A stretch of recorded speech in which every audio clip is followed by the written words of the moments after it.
Welcome to PR Indonesia Podcast Series. We share an insightful conversation about public relations. So make yourself sit in a comfortable place and hear what they say. Halo rekan-rekan PR Indonesia, selamat datang di PR Indonesia Podcast Series. Semoga selalu dalam keadaan sehat, tetap jaga diri, stay at home karena pandemi masih tinggi-tingginya, masih PPKM juga. Tetap jaga kesehatan untuk diri sendiri dan keluarga di sekitar kita. Orang-orang tersayang tentunya ya. Kalau saya ditanya siapa orang yang tepat untuk bahas tentang digital PR? Atau misalnya orang yang tepat untuk bahas storytelling? Saya selalu menjawab nama beliau ini gitu. Beliau adalah alumni komunikasi Unpad tahun 2005, mengawali karirnya juga sebagai copywriter di 2005. 2006 sampai 2007 sudah menjadi senior copywriter, dan setelah itu mengawali perjalanan yang cukup panjang sebagai creative director waktu itu, sampai akhirnya tahun 2006 mendirikan yang namanya Kayu Api Digital Reputation, dan tahun 2020 beliau menjabat sebagai GM Baik Strategic Sustainability. Mas Arya Gumilar. Halo Mas. Halo, selamat sore ya. Selamat sore, iya. Ya. Benar nggak Mas tadi risetku tuh? Iya, lumayan benar ya. Saya juga lupa soalnya. Terakhir kita ketemu penjurian pria ya 2020 lalu ya Mas ya. Iya.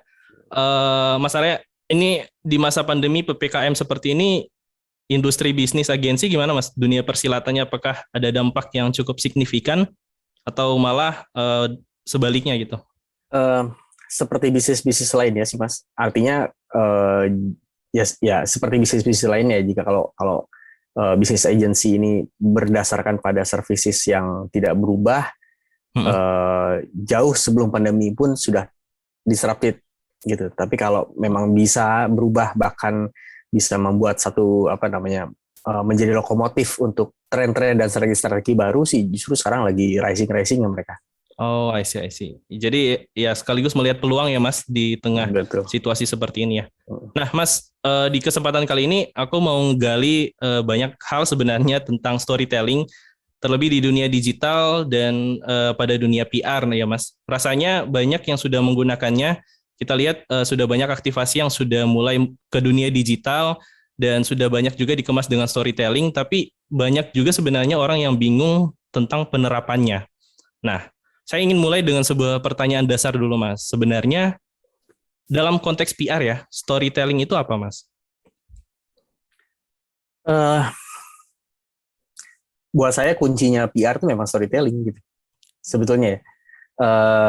Jadi saya tuh kesasar masuk advertising dulu ketika pertama kali lulus, tapi sebetulnya the whole story gitu. Apa semua hal yang saya lakukan di dunia di advertising dan marketing waktu itu justru menggunakan ilmu-ilmunya PR gitu. Jadi buat saya akarnya PR tuh storytelling gitu Mas Gary. Oke, berarti ya PR pasti sudah erat dengan storytelling ya, maksudnya nggak bisa dipisahkan ya, karena ya lagi-lagi bercerita kepada stakeholders-nya ya. Ya kayak ini Mas, jadi kalau dulu kan ada jokes ya, kayak kalau bedanya advertising sama PR apa sih? Kalau advertising itu ya pokoknya ketemu di klub gitu, terus bilang kawin sama gue yuk, nikah sama gue yuk, gue ganteng, soleh gitu, calon bapak yang baik gitu. Itu advertising. Kalau PR katanya ada temennya yang dipercaya datang, ya kan, diceritakan bahwa nikah sama dia nih, dia udah soleh, baik, kaya gitu ya. Nah ini kan dibangun dengan storytelling, dan di dunia digital itu sangat dimungkinkan gitu. Jadi dunia digital itu kan hidup sampai sekarang pun itu mayoritas terbesar adalah ngomongin tentang rekomendasi. Oke. Kan? Jadi kalau di Indonesia tuh ROPO sebutan research-nya online, purchase-nya offline. Jadi orang beli offline tetap, tapi research-nya udah online. Online, benar. Oke, siap Mas. Berarti kalau bisa disimpulin untuk storytelling ini bisa diaplikasikan dalam hal apa saja Mas? Maksudnya untuk dalam konteks PR ya, berarti bisa diaplikasikan dalam semua program PR atau seperti apa? Oh iya, betul. Sebetulnya iya. Dari mulai stakeholders, kita bicara sama setiap stakeholders, channelsnya apapun, itu sebetulnya yang kita bawa adalah storytellingnya gitu. Bahkan kalau PR dilibatkan dalam pembentukan perusahaan pun sejak awal tuh yang dibangun adalah story-nya. Oke. Ya kan, jadi kalau belakangan ini Mas Giri mungkin lebih sering mendengar kala istilah brand purpose gitu ya. Iya. Betapa perusahaan-perusahaan yang sekarang rising, sekarang hebat, itu dibangun karena berdasarkan story foundersnya gitu ya. Iya benar. Gitu kan Sering sebetulnya banget sih ya, itu. betul. Ya. Sejak awal pembentukan perusahaan sampai ya yang paling banyak dipakai jelas pas ketika penyebaran pesan gitu ya. Iya benar. Itu sering banget sih Mas kita dengar, karena aku tuh pernah dengar ada orang bilang we feel faster than we think katanya. Jadi makanya storytelling itu sangat-sangat penting, karena yaitu bisa sampai kepada empati gitu. Kalau Simon Sinek bilang, Mas, orang tuh engage sama perusahaan, sama brand, sama corporate itu bukan karena what atau how-nya, tapi karena why-nya. Iya. Pak, aku baca juga tuh Mas, start with why sama find your why. Ya. Itu kan berarti segalanya dimulai dari storytelling. Iya, gimana dia waktu itu Simon Sinek kan sempat jelasin tentang perbedaan marketingnya Apple ya sama satu brand HP ya, yang mulai dari Y gitu ya. Nah, teman-teman, kenapa saya bilang di awal tadi Mas Arya ini adalah orang yang tepat? Karena ya tentunya kalau misalnya teman-teman masih ingat sampai sekarang di tahun 2009 kalau nggak salah itu, kalau misalnya kita cukup aktif di forum besar seperti Facebook, Kaskus, dan lain sebagainya, tentu kita mengetahui yang namanya sosok seorang Sarah Aprilia ya. Karakter fiktif, iya, seorang ibu guru cantik yang bermulai dari brosur kalau nggak salah ya Mas ya. Brosur butuh guru ke rumah, poster ya, ditempel di sekolah-sekolah gitu, kemudian menjadi hangat juga diperbincangkan karena beliau ini, si Sarah Aprilia ini punya akun Facebook juga ya dan lain sebagainya, sampai akhirnya di akhir tahun 2009 kalau nggak salah ada pertemuan meet and greet antara si Sarah dan para penggemarnya, dan baru di situ tahu kalau ternyata Sarah ini adalah Ralinsyah dan ini merupakan sebuah campaign dari brand parfum gitu. Nah itu salah satu ya kalau nggak salah Mas dari banyak ide campaign yang Mas Arya buat. Mungkin bisa dikoreksi ya Mas cerita tadi, tapi yang jadi pertanyaan saya itu kok bisa dapat ide seperti itu Mas? Maksudnya awal kepikiran ide tersebut itu dari mana Mas? Yang jelas prosesnya tetap sama Mas. Jadi yang pertama kita cari ya core value-nya dulu gitu ya. Brand purpose-nya perusahaan ini sebenarnya apa gitu, berangkat dari situ. Terus kemudian kita juga doing market research gitu untuk dapat insight market perception-nya di mana gitu. Terus kemudian kita tentukan tuh objektifnya. Objektif tuh panjang Mas. Ini yang masih sering buat saya masih sering ketukar-tukar gitu ya. Objektif semua campaign adalah sales gitu kan ya. Jadi kalau ditaruh campaignnya objektif adalah sales, ya bingung. Jadi kita harus turunin lagi tuh. Objektif sales tuh kayak objektif masuk surga gitu, terlalu lebar. Kan? Jadi sales diturunin jadi campaign objektif, campaign objektif diturunin lagi jadi communication objektif. Nah, udah dapat communication objektifnya, maka kemudian baru kita turunin jadi what to say, apa yang masih kita omongin. Baru ke how to say, gimana cara ngomongnya gitu. Jadi berangkatnya selalu dari situ dulu. Nah, kisah Sarah tuh sebenarnya gini Mas. Kita bisa aja, jadi waktu itu klien datang ke kami untuk bikin iklan TVC. Oh, TV. Digital pun belum dikenal lah istilah viral marketing, belum dikenal istilah waktu itu cuma ada Facebook, forum paling besar adalah Kaskus gitu. Jadi klien datang ke kita untuk kita mau pasang iklan TV nih gitu, ya kan. Terus kemudian karena di kategori produk itu tuh sudah sangat padat, udah paritas gitu. Kita merasa bahwa cuma iklan TV doang, kita akan membangunkan raksasa market leader-nya, terus mereka punya budget yang luar biasa besar, selesai gitu. Jadi 3 bulan sebelum produk launching, sebelum TV-nya keluar, sebelum produknya launching didistribusikan di mana-mana, kita siapin campaign Sarah Aprilia ini. Dulu pakai Ralinsyah karena Ralin tuh waktu itu belum terkenal. Iya benar ya. Sekarang masih tinggal di Singapura, banyak orang belum tahu. Kita bikin sosok Sarah Aprilia jadi guru cantik gitu ya. Tetap sopan gitu ya. Kita bikin poster-poster di sekolahan. Butuh les privat, ada nomor teleponnya, ada emailnya, ada Facebooknya. Kita foto, kita taruh di Kaskus waktu itu, terus kemudian jadi hot rate, meledak siapa Sarah Aprilia gitu ya. Terus ada hype yang menanjak, terus kemudian ketika turun lagi kita keluarin lagi video berikutnya, video pakai handphone Mas, handphone zaman dulu itu loh. Iya, aku lihat yang ini ya, yang mengajar ya. Waduh, Bu Sarah lagi ngajar nih, pantesan teman gue mau les sampai bego gitu ya. Dilempar lagi, naik lagi percakapannya. Nah, yang saya mau ceritakan adalah percakapan gininya Mas. Sarah kemudian bilang bahwa saya tiba-tiba terkenal, terus kemudian diajak main iklan gitu ya. Kasih ya teman-teman, kita mau bikin syukuran. Saya mau ngajak teman-teman semua, followersnya dia waktu itu di Facebook di mana-mana. Oh ya, kita bikin SOP ya. Jadi Sarah yang di Facebook, di telepon itu kita udah siapin kok, ada yang telepon ngomongnya gimana dan lain-lain ya. Sebab saking hype-nya waktu itu dibahas Kompas, siapa Sarah Aprilia, diajak masuk ke Tukul waktu itu acaranya gitu. Kita tapi nggak bisa munculin kan. Kemudian Sarah bilang bahwa dia diajak main iklan, mau bikin syukuran, tapi kepenuhan kan nggak mungkin semuanya. Jadi kita bikin apa ya? Temennya ada nyamber lagi. Gitu. Temennya tim kita yang nyiapin mas. Sarah dibikin kuis-kuisan aja nih jauh sebelum kuis-kuis sosial media Sarah muncul. Kuis-kuisan apa kayak gitu. Terus kemudian dapat pemenang. Tapi teman-teman nanti kata papa aja gitu kan. Kata papa obatnya nggak muat. Jadi nanti kita kasih tahu ya di mana. Terus kemudian ternyata kumpul di Citos waktu itu. Citos. Ya.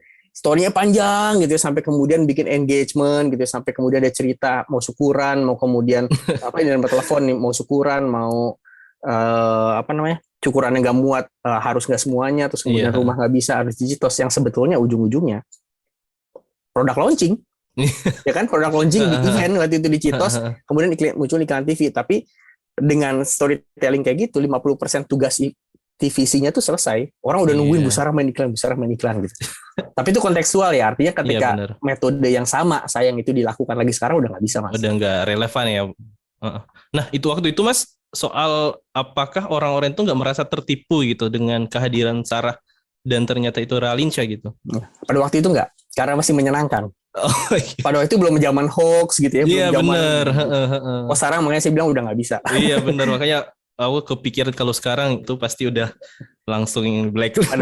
Pada waktu itu kita masih menjadi warganet yang sopan dan polos gitu. Wah iya, bener, ternyata ini ya gitu. Masih begitu.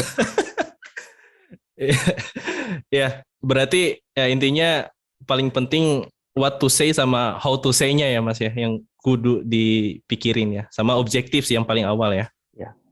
Plan-nya sih Mas. Jadi saya gini, storytelling itu bukan masalah tentang bikin satu konten gitu, what to say gitu, menjadi how to say yang, berarti kata-katanya harus lebih emosional ya, enggak. Storytelling is about nyiapin screenplay, kita bikin skenario film. Ini muncul begini gitu ya. Terus kemudian nanti akan diposting di mana, yang akan nge-tweet siapa, yang akan repost siapa, efeknya akan gimana gitu. Terus kemudian nanti mitigasinya gimana, akan sampai gimana, masuk ke medianya gimana, itu di plan semuanya mas. Oke, jadi memang di setting ya, benar-benar ya. Iya, tidak bisa 100% kita kontrol memang ya, kontrol, kita melibatkan jutaan netizen nih gitu, tapi seenggaknya kita bisa mitigasi, kalau arahnya ke arah sini berarti yang harus dilakukan adalah apa gitu. Oke, benar. Gitu mas. Ini juga belajar itu tadi ya mas, makanya kekuatan PR itu tadi.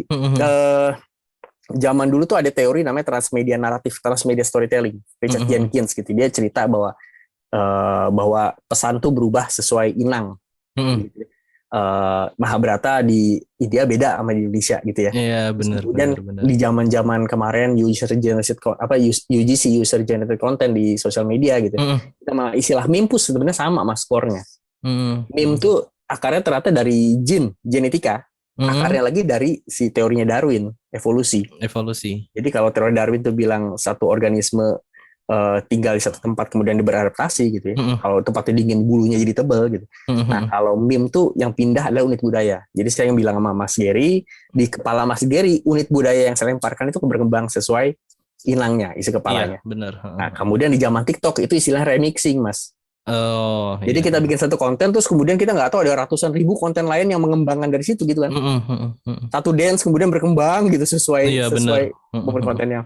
Nah jadi buat saya challenge-nya PR sekarang adalah bukan menyebarkan pesan, bukan nembakin pesan gitu dan publik menjadi sitting duck. Challenge-nya adalah gimana caranya enticing publik supaya bisa punya persepsi atau mengeluarkan atau bisa kolaborasi dengan kita sesuai dengan objektif kita di awal. Iya, siap. Jadi merangsang gitu. Jadi storytelling bukan tentang ini gue punya pesan, saya harus memastikan pesannya sampai kepada publik, terus kemudian publik juga pasrah, enggak. Saya punya pesan dan publik harus involve di dalamnya, terus berkembang sesuai potensi publik sendiri, tapi masih sesuai koridor yang kita siapkan. Iya. Gitu. Oke, siap.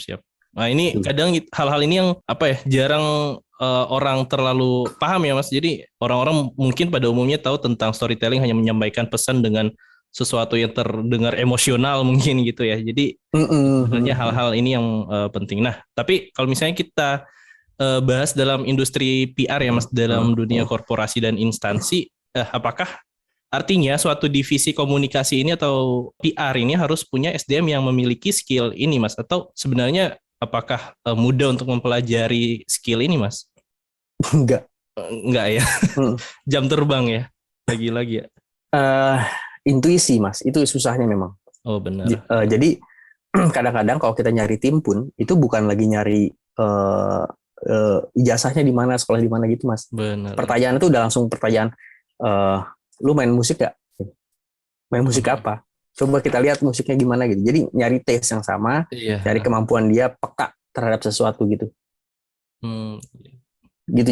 Jadi misalnya jadi kita kadang-kadang udah nggak peduli dengan, karena kita pernah nyoba Mas, kita pernah nyoba punya tim yang luar biasa lengkap dengan detailnya, terus pengalaman panjangnya, kemudian tim yang deretan seminarnya banyak gitu, tapi ternyata enggak. Yang dibutuhkan justru tim yang punya kepekaan luar biasa gitu. Bener ya, memang lagi-lagi intuisi ya, hal-hal yang susah untuk dipelajari di buku dan lain sebagainya ya sebenarnya Mas. Betul. Karena nggak ada modulnya tadi, nggak ada modulnya tadi ya, Sarah nggak bisa diduplikasi lagi. Diduplikasi ya, benar-benar. Iya. Gitu. Jadi saran buat korporasi apa Mas kira-kira? Ya harus banyak kolaborasi dan mencoba, jadi memang. Benar ya, kolaborasi. Jadi bukan cuma di korporasi ya, yang artinya sistemnya sudah sangat rigid, kemudian yang prosesnya panjang, bahkan di agensi pun gitu, yang mungkin lebih cair dan lebih kecil ya, secara organisasi pun mengalami masalah yang sama. Jadi kita terus-terusan ini Mas, jadi kita coba sekarang kali ini kita nyari talents bukan dari bikin program sama kampus gitu ya, magang, nyoba nyari klien, trial gitu, karena sekarang kita juga cuma coaching, nggak controlling lagi Mas. Saya udah nggak main TikTok nih ceritanya ya. Jadi saya memang cuma bisa coaching anak-anak itu nih, naruh objektif dan mereka yang bikin. Sebagian ada yang begitu, dan kadang-kadang kita juga ini Mas sekarang desainer yang kita cari gitu ya, bukan lagi desainer yang kuliah desain. Iya benar. Ternyata portfolionya adalah bisa jadi desainer kita cari portfolio yang pernah bikin spanduk pecel ayam gitu. Iya benar. Gitu, jadi ya gitulah. Siap. Oke Mas. Nah kalau misalnya sekarang nih Mas, konteksnya pandemi ini di dunia digital. Nah menyesuaikan storytelling ini apakah susah nggak Mas? Apalagi di mediumnya sekarang udah mulai semua beralih ke dunia digital. Maksudnya lebih sulit kah atau memang malah mempermudah orang-orang dalam membuat storytelling malah Mas? Secara kompetisi memang jadi jauh lebih berat ya, karena sekarang kan infodemik ya sebutannya ya. Iya benar. Udah banyak banget gitu. Iya memang di mana-mana. Tapi lagi-lagi kalau kepekaan kita ternyata terasah dan kemudian mampu gitu, di dalam setiap kesempatan atau di dalam setiap adegan dalam hidupnya manusia pun selalu ada story yang bisa diangkat gitu. Bahkan kita di rumah aja kita selalu punya story yang menarik sebenarnya buat diangkat gitu kan ya. Iya benar. Aku keingat kemarin Mas yang waktu di PR Meetup kalau nggak salah tentang story museum tahun 2020 yang soal museum sepi berdebu, dan kemudian Mas Arya buat menjadi satu story yang sangat luar biasa, menyentuh hati itu sangat-sangat luar biasa sih Mas. Jadi ya sebenarnya dari terdekat dengan kita juga bisa ini ya, kadang orang melihat terlalu jauh tapi sebenarnya yang dekat dengan kita juga bisa kita buatkan jadi story ya. Itu nggak terjadi Mas, itu memang saya bikin khusus buat PR Meetup itu. Iya. Jadi nggak beneran campaign. Iya makanya. Dan itu sebenarnya sederhana. Jadi ya masukin unsur emosi, masukin pelibatan publik ke dalamnya gitu. Itu kan cerita tentang museum yang terdampak pandemi terus nggak bisa buka gitu ya. Terus kemudian ada orang-orang terdampak di kanan kirinya. Instead of kita mengeluh gitu ya, terus bilang bahwa museum A harus tutup, terus sekian ratus karyawannya harus dirumahkan gitu ya, yang semua cerita kita juga udah semua berita juga udah ngomongin hal yang sama gitu ya. Iya. Justru dan kita nggak, dan supaya nggak ada kesan bahwa kita minta dikasihani gitu ya, kita Gitu kan, kita cuma nambahin satu unsur sedikit bahwa kita ngumpulin orang-orang yang karyawan kita itu masuk bukan untuk membuka museum, tapi untuk kumpulin debu-debu gitu di museum yang karena udah lama nggak dibuka, debunya yang kita jual gitu. Yang tujuannya lagi-lagi sama sebetulnya. Keren tuh Mas. Nah terakhir nih Mas, soal ya pertanyaan terakhir lah. Nah buat rekan-rekan PR atau adik-adik mahasiswa mungkin yang ingin menjadi PR, ada nggak Mas tips untuk buat storytelling, tapi storytelling ini bisa stunning dan bisa menyasar dari objektif campaign gitu. Jadi bisa relevan dengan objektif campaign yang kita buat gitu. Nah, step by step-nya mungkin Mas. Ya, saya rasa teman-teman mahasiswa gitu atau yang baru-baru mau masuk ke industri PR ini sudah banyak dilengkapi dengan ilmu-ilmu secara ilmu objektif gitu ya, cara berpikir deduktif gitu ya, karena sekolah kan mengajarkan itu ya, latar belakang anu gitu sampai ke kesimpulan. Saya rasa kursus-kursus tentang teknis juga sudah banyak bisa didapatkan di internet gitu, di kursus-kursus online dan lain-lain. Jadi saran saya sih cuma tambahin itu tadi, mengasah intuisinya Mas. Jadi dibiasakan untuk melihat dari perspektif yang lain gitu, mungkin ya bisa jadi lebih menarik. Jadi kalau ada bangkai kambing di depan rumah gitu, ketika ratusan orang melihat bau ya terus menghindar, dibiasakan untuk giginya masih bagus ya gitu. Gitu jadinya Mas. Memang agak susah dijelaskan, tapi memang itu yang dilakukan gitu, mencari kepekaan itu. Iya benar sih. Jadi coba cari perspektif lain, mungkin angle yang berbeda gitu ya. Memang di zaman sekarang menjadi baru itu sangat sulit, tapi jadi beda itu mungkin yang memungkinkan ya untuk zaman sekarang yang bisa kita lakukan. Tambahan sedikit ya, pencarian insight itu buat saya, insight adalah kesadaran atas pengalaman gitu. Jadi ketika kita mampu introspeksi gitu dengan pengalaman kita hari ini atau jam ini, terus kemudian senyum-senyum sendiri, itu kita dapat insight Mas. Bener ya. Ya jadi ketika misalnya sekarang istri saya atau misalnya saya duduk di luar dalam 1 jam itu kemudian ada yang teriak paket gitu ya, ya kan? Terus kemudian istri saya beli, ini baju siapa? Baju anak saya laki-laki. Baju siapa? Kok baju perempuan gitu ya? Baju anak perempuan. Ya siapa tahu nanti kita punya anak perempuan gitu kan? Itu kan cerita-cerita yang sebetulnya relevan, tapi kadang-kadang nggak pernah diangkat jadi satu konten gitu. Iya benar. Kalau aku dengar yang kalau misalnya lihat Raditya Dika itu, dia pengennya selalu menyisihkan waktu sehari untuk melamun gitu Mas. Jadi katanya melamun itu sangat-sangat penting karena ide-ide dia itu muncul malah dari melamun itu katanya. Iya itu proses. Terima kasih buat kesempatan dan waktunya untuk PR Indonesia Podcast Series. Sehat selalu dan tetap jaga kesehatan ya Mas Arya. Siap, thank you Mas Gary, terima kasih kesempatannya.